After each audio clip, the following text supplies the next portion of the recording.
Hello. Hello there. Here's Mom. We are going to do some makeup for mature skin. It's Julie. I'm 43 years old and I help women feel confident in their changing skin.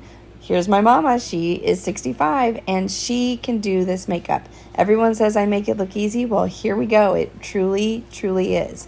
Mom's placing her colors that I custom chose for her. This is the roadmap and she's learned her specific roadmap and I will teach you along the way.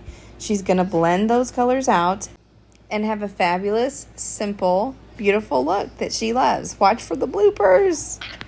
We're standing. Blooper reel. We're standing.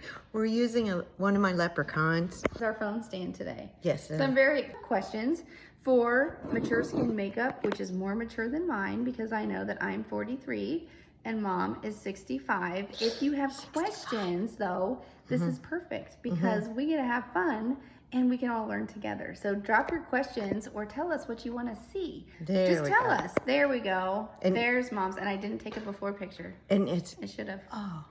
it's much better than the before picture because I said, Julie, can I put something on before we start this? And she said, no. I said, no,